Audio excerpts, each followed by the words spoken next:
Yakuza Like a Dragon is absolutely everything I want in a JRPG. It has a larger-than-life story that is filled with intriguing characters and a plot that just keeps getting more and more bonkers. It's not afraid to get goofy, and I mean extremely goofy.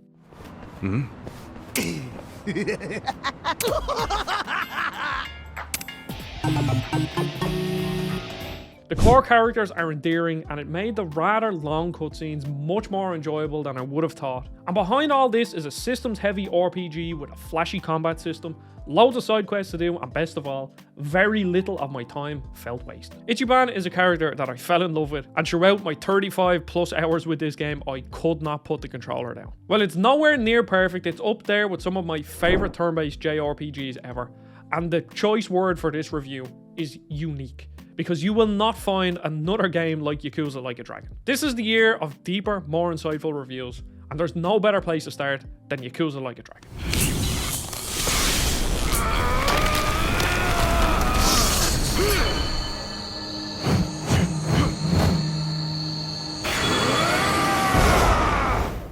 So let's go back to January 2020. I was finishing up college, playing through the Kingdom Hearts series, and little did I know I would start my YouTube channel about a month after this game launched. My love for JRPGs at that time was at an all-time low, and that's why I made a one JRPG a month series back then, which I miserably failed on doing. I went through the whole year dabbling in loads of different JRPGs, but one that I didn't touch is Yakuza Like a Dragon. But then Christmas came around and I thought, there's no better time to get into a long JRPG than now. And I got Yakuza Like a Dragon. I loved playing like 10 hours of it. Something came up, put the game down, and then I haven't touched it since. Fast forward to December 2023, almost 3 years to the date, and I decided, Christmas break is coming up, I'm getting all my content sorted out. And you know what? I'm going to try beat all the Yakuza games, from Yakuza 0 all the way up to Yakuza 7, during the Christmas break so that I can be ready for infinite wealth. I was stupid. That was never going to happen. I started up Yakuza Kiwami 1 and I loved the story, but I hated the combat, and from then on I was like, do you know what? I can't be arsed playing through a full series of games that, realistically, I don't really enjoy the combat. But then I started up Yakuza Like a Dragon, and this game is brilliant. It's a slow burn at the start. It takes quite a couple of chapters just to set up the story, set up Ichiban's past. And even though it's very cutscene heavy and you're basically not really playing the game for realistically like the first 4 chapters or something like that, they do a really good job at setting everything up, because this was set up as sort of a soft reboot where, you know, if you're not really into playing all the other Yakuza games, you can kind of jump in here. And I think that's the trade-off, where, yeah, you have like the first 4 or 5 hours, you know, they're relatively slow, setting up Ichiban's past. Basically, he's a Yakuza man, but he's not like every other Yakuza. He's a nice guy. You go and you have to extort some guy out of money that was in his wallet, but your boss asked for his wallet, so instead you give him his money back, and then you just give your boss the wallet to show that you're a good person. And that's what sets Ichiban apart from what you would imagine a typical gangster is. He's a nice person. And also, he loves Dragon Quest, which is why this game is a turn-based JRPG. I said unique at the start of the review, and it just keeps getting more and more unique. Because through the whole story, his quest is about him being a hero. He wants to be a hero, like the Dragon Quest games. And at some points in the story, it can feel somewhat, you know, very one note. Ichiban is just, he's the hero, he's the nice guy, he's the good guy. But the thing that keeps it fresh is that, yes, he's always just trying to help people out, but it's him helping people out is what gets him into these absolutely nut situations that you would never expect. Basically, Ichiban takes a rap for a murder in his Yakuza family, and then he goes to prison for like 20 years, and he comes back out, and I think it's 2019. He basically gets shot, okay? That's what happens. He gets shot. He wakes up. He should have been dead, but he wasn't dead. And that's what sets up the mystery. And then there's the mystery of the Arakawa family when Ichiban gets out of prison. They're no longer around. They've joined the Omi Alliance. And that's kind of what sets the story up when Ichiban goes to Ijincho, which is the new area in this game. This setup will become important later when I kind of critique the story. But from there, Ichiban just wants to do the right thing. He starts by helping out homeless people. And then he goes to a soapland, which I think is like a massage parlor kind of place. And he needs to help them out. But it's how him helping out random people in the city gets him into these crazy situations, where ultimately it ends up in this massive, he is the glue that gels all of the 3 different crime families of Ijinjo together. And then it gets to an even bigger scale of him getting involved in like Japanese local politics and sort of dealing with the Japanese governor. And I would have never expected that from this game. And I love how Yakuza Like a Dragon can go from super serious. You have gangsters killing each other, people getting murdered, all of this is going on. And then you do a side quest. And the side quests in this game is just, I've heard people talk about how good the side quests are in Yakuza games, and I get it. One guy, okay, in the middle of this story, there's something going on with a load of gangsters, all this crap, okay? And you find this guy on the side of the road, and he has baby formula in his hand. You're like, oh, I wonder what's he doing with the baby formula in his hand? Well, you would assume he's like, he's some husband, and he is a husband, and he's working really hard to provide for his family, but he's stressed because his wife is getting stressed at him because he's never around, but he's never around because he's earning money for his wife and his kids, and they're kind of at an impasse, and he's saving up to buy the baby formula, and then the baby formula gets robbed. You help him out, and then when the quest ends, you're like, oh, that quest was, I had a couple of, touching moments to it, but then just as the quest is about to end, or so you think, you hear a baby crying, and you're like, I wonder why there's a baby crying. So you go into the building where the baby is crying.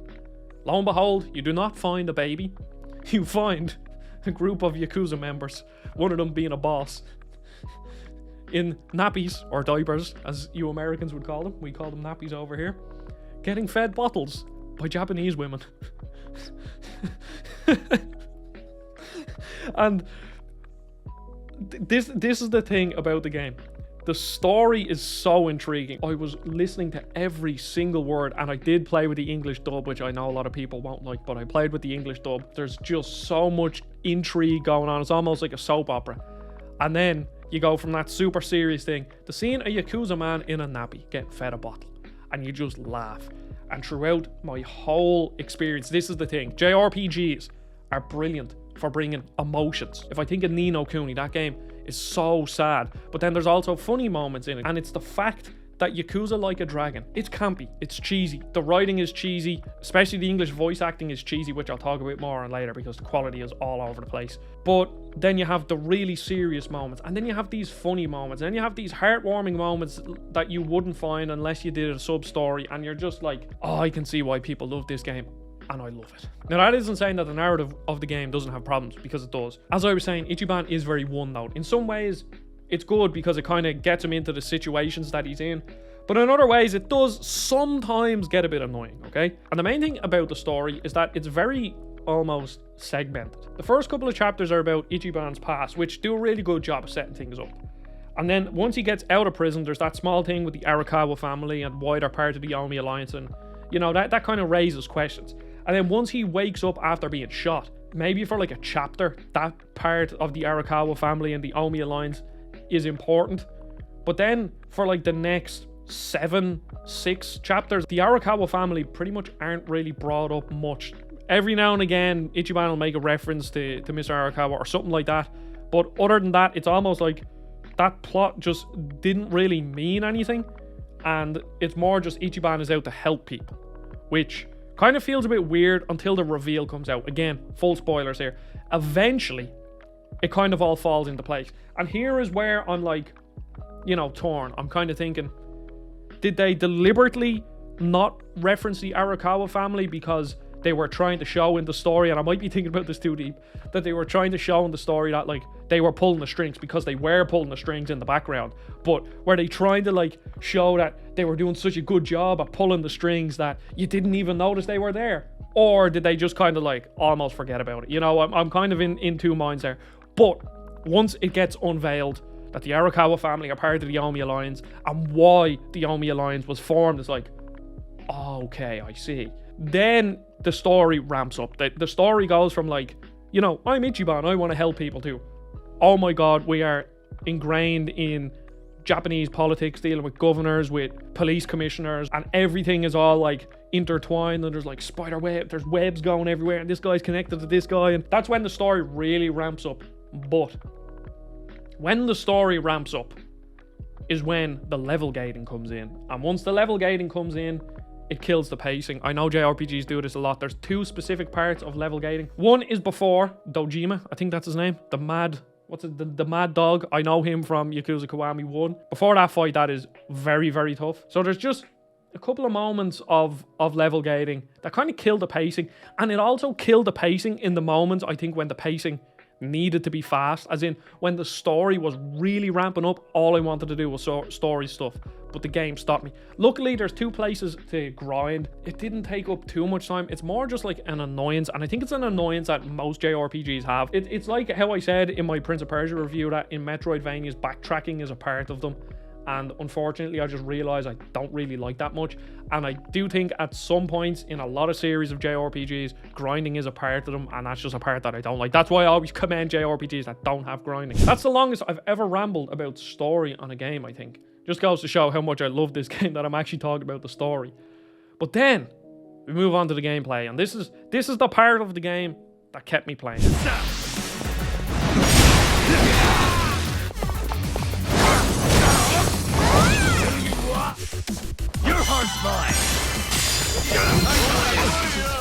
This is a turn-based JRPG. It's a turn-based JRPG through and through. As I said, Ichiban wants to be like a dragon. He wants to be Dragon Quest character. He wants to be a hero, and that's his whole shtick. He finds a bat in the ground that he pulls out of the ground, then he pulls it up, and then all of a sudden the game transforms into him almost thinking he is in Dragon Quest, so that when you meet a random enemy in the street, they look normal until you get into battle, and then they start changing into different things. The enemy variety in this game is amazing because they have this thing called Sujimon, which are this sort of like Pokemon-esque side quest that you have a Pokedex and you find all these weirdos. There's like normal enemies that are just like, you know, ornery Yakuza man or drunk man. But then you like start to meet people that are like, they're in fucking rubbish bags, and people in flasher coats, and one of their moves is they flash you and it like reduces your attack or something like that.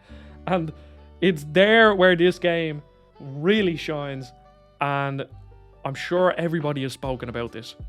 But Nanba, who is the second party member that you meet, he is a homeless man. That is his class. He's a bum. 2 of his moves in particular I just love. So one of them is he gets a bottle of alcohol that's in a brown bag, drinks it, lighter, fire all over them. Okay, so that's like his fire move. He is the mage, and he uses an umbrella basically as a like a magic stick. His stick is staff. That's the word I was looking for. But then the best move is called Pigeon Raid, where he throws corn on the enemies, and then pigeons come and attack them. And once you see that move, it's just like, oh, I love this so much. And then you get into all the other characters. So as you unlock more characters, you get more jobs. And I love job systems. I think job systems are one of the best systems to have in JRPGs because it makes battling fun. Because even the most boring battles, yeah, they give you XP and they level you up, but they're also leveling up your job. And the jobs are where all the cool abilities come from, especially in this game. It kind of gives you something as you're fighting. Oh, I want to level up this job. It gives you that little meta game in the background. And especially here where you're learning all the different moves. I changed Ichiban from a hero to a breakdancer, and his moves are like him doing all these like flips and spins as a breakdancer and like flipping and kicking and killing everybody. And then I changed later on Nanba to a host who is basically like a host of a restaurant, and one of his moves is he gets like an ice bucket. It's an ice move, and he throws it over them like an ice bucket that champagne would be in. I had an idol, and one of her moves was she'd like drop to the ground and do like a sly pose to reduce their attack. It's like every single time I changed a job for people, eventually I locked into one job for each character just to level them up. But every time I change somebody to a new job, I get this like cool ability or cool move or even just a cool costume that's like, yeah, this is unique. It's unique. I'm gonna keep saying that, but it genuinely is unique. And then when you get into all the side stuff is where I've heard people say Yakuza really shines in the side stuff, and I totally agree, because the mini games themselves are fun. Okay, first of all, there's one side quest that's Mario Kart, and there's like a storyline to it where there's different champions that you're like interacting with and having conversations with. It's so much fun. Now, the actual mechanics itself aren't, you know, they're not groundbreaking. It's a perfectly serviceable kart racer, but it's nothing fantastic. But it's just the fact that they do that. And then there's like, you can go play golf. You can go to a batting cage. You can just do all of these mad stuff. And the best thing about it, and this is going to be my main analogy for this game, this is what makes this a compelling experience, is that every single system in the game has a purpose.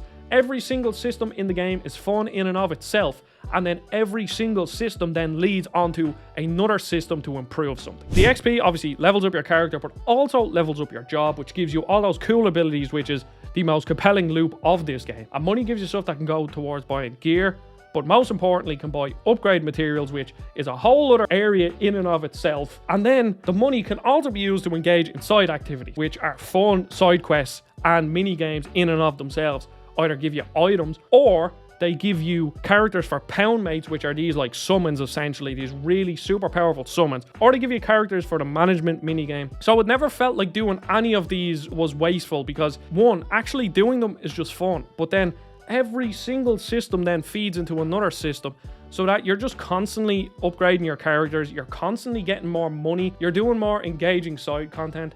And when I think of other JRPGs that I've played in the past, there's always, you know, a weak link in something where I really like the story, but the combat isn't great. Or I really like the combat, but the upgrades aren't great. But here, the average quality of absolutely every single activity that you do in this game is so good that you will genuinely be pulled from every other part to want to do something else. When I'm in the middle of a story, I'm loving the story, but then once I'm finished the story, I'm excited to go do the management minigame. Or once I'm done doing the management minigame, oh, I want to go do this side quest. Or once this side quest is done, I want to do the part-time hero stuff. Or once the part-time hero stuff is done, I want to go do kart racing or something. And this game proves, okay, I put 36 hours into this game. I did a fair bit of side content. I did the whole story. And this proves that you do not need a 100-hour long game to have all of these systems work, feel engaging in and of themselves, and then also build systems around them so that you're constantly upgrading and improving your characters and the relationship between your characters. But the fact that it gave me like such a full feeling JRPG adventure in 35 hours, I just can't fault it. It's brilliant. Now, I have two major gripes with this game.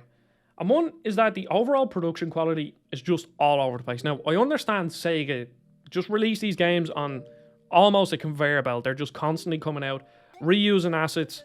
They're reusing the same area, but what they're doing is they're bringing out super interesting stories. And I can see, I have the Yakuza Goo. I almost went back and played the action Kiryu games, even though I don't like the combat, because I just want more of it, because I can see why this series is so beloved.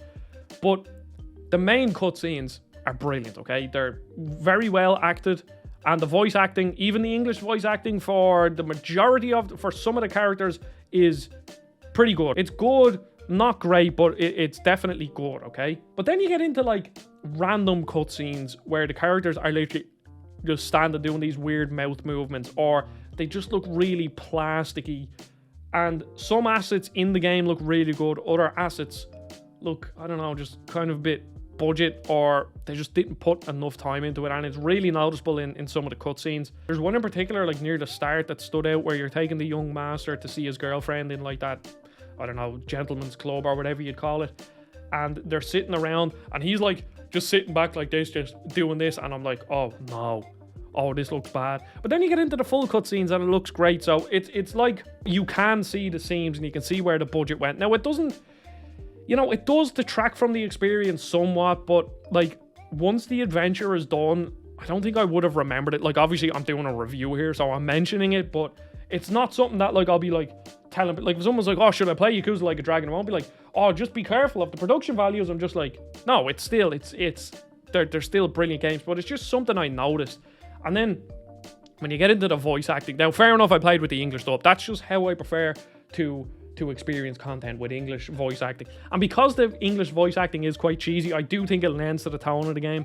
I think like Ichiban and Namba and Adachi, I think they have like, their voice acting is good, in between good and very good, okay? I wouldn't say absolutely fantastic, but you know, it's definitely fine. But then later on, and this will tie into my second major gripe, you get Junji Han and Zhao. I had to actually look up Junji Han's name because I just wanted to make sure that I got it right, because it was quite confusing.